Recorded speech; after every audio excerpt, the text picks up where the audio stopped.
ഇന്ന് നിയമസഭയിലും പുറത്തും ഇവിടെ നമ്മുടെ ചർച്ചയിലും ഈ CPM-കാർ പറയുന്ന പച്ച നുണ അത് കേരളത്തിലെ ജനങ്ങൾക്കറിയാം. പക്ഷേ ഇവർക്കിതിന് മനസ്സിലായിട്ടില്ല.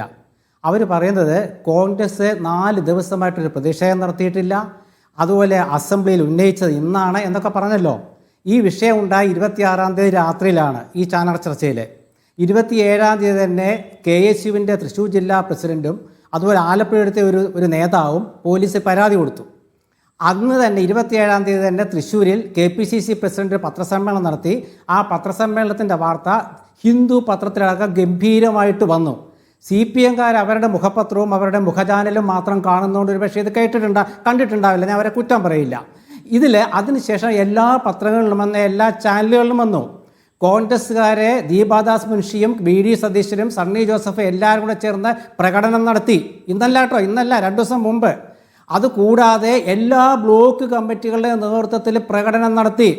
അതുകൂടാതെ പേരാമംഗലത്തുള്ള ഈ BJPയുടെ വക്താവിൻ്റെ വീട്ടിലേക്ക് നടത്തിയ പ്രകടനത്തിൽ പോലീസ് ബാരിക്കേഡ് വെച്ചു, ജലപീരങ്കി പ്രയോഗിച്ചു. ആ ജലപീരങ്കിയുടെ വെള്ളത്തിൻ്റെ ശക്തിയിൽ ബ്ലോക്ക് പഞ്ചായത്ത് പ്രസിഡന്റ് ലീല രാമകൃഷ്ണൻ തലയടിച്ച് നിലത്ത് വീണു. ഇതൊക്കെ ഈ നാട്ടിൽ സംഭവിച്ചതാണ്. പക്ഷേ ഇത് CPM-കാർ ഇന്നേ അവരെ കണ്ടിട്ടില്ല. കാരണം എന്താ അറിയാമോ? അവർക്ക് BJPയെ സംരക്ഷിക്കാനൊരു കവചം വേണം. അതിന് കോൺഗ്രസിനെ പിടിച്ചിരിക്കുക. ഇന്ന് മന്ത്രി രാജീവ് നിയമസഭയിൽ VD സതീശൻ അടിയന്തര പ്രമേയം അവതരിപ്പിച്ചപ്പോൾ എന്താ പറഞ്ഞതറിയാമോ?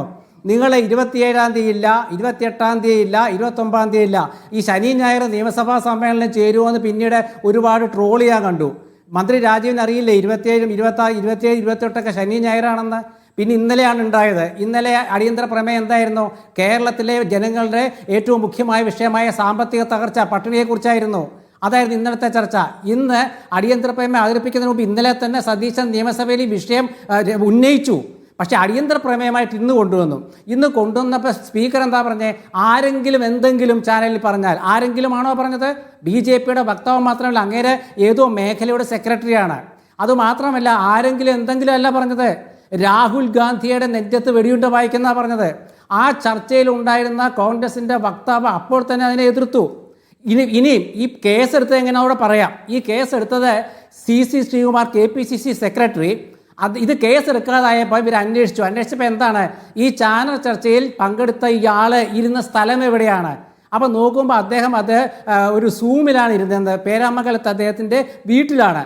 അപ്പോൾ പേരാമംഗലം പോലീസ് സ്റ്റേഷനിൽ കൊണ്ട് കേസ് കൊടുത്തു, പരാതി കൊടുത്തു. ആ പരാതിയിൽ ഇയാളെ അന്വേഷിക്കാൻ വിളിപ്പിച്ചു. ഇയാൾ ശ്രീകുമാർ അവിടെ ചെന്നു, കൃത്യമായിട്ട് അതിൻ്റെ തെളിവുകളെല്ലാം നൽകി. ഇന്ന് വൈകുന്നേരം ആയപ്പോൾ അദ്ദേഹം കീഴടങ്ങി. ഇതൊന്നും മന്ത്രിമാരറിയാത്ത പോലീസ് അവരെ ധരിപ്പിക്കുന്നുണ്ടാവില്ല. കാരണം കേരളത്തിലെ പോലീസ് ആരെയാണോ ധരിപ്പിക്കേണ്ടത് അവരെ ധരിപ്പിച്ച് കാണും, മന്ത്രിമാരെയോ മുഖ്യമന്ത്രിയോ ധരിപ്പിച്ച് കാണില്ല. ഇതാണ് എൻ്റെ കഥ.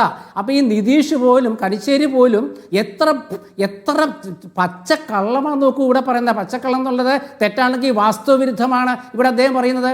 പ്രകടനം നടത്തിയില്ല എന്ന് എന്താ പറയുന്നത്? 4 ദിവസമായിട്ട് ഈ സംസ്ഥാനം മുഴുവൻ പ്രകടനമാണ്. ഈ ലീലാ രാമകൃഷ്ണൻ മലർന്നടിച്ച് വീഴുന്നത് ചാനലുകൾ കാണിച്ചതാണ്, വെള്ളത്തിൻ്റെ ചീറ്റലിൽ. ഇതൊക്കെ ഇവർ കണ്ടിട്ട് ദീപാദാസ് മുൻഷിയുടെ പ്രകടനം ഇവർ കണ്ടില്ലേ? അപ്പോൾ ഒരു കാര്യം ഞാൻ നിതീഷിനോട് പറയുന്നത്, ദയവായി നിങ്ങൾ പാർട്ടി പത്രം വായിച്ചോളൂ, പാർട്ടി ചാനൽ കണ്ടോളൂ, പക്ഷേ എല്ലാ പത്രവും വായിക്കണം. അത് നിങ്ങളുടെ മന്ത്രിമാരോട് പറഞ്ഞു കൊടുക്കുക.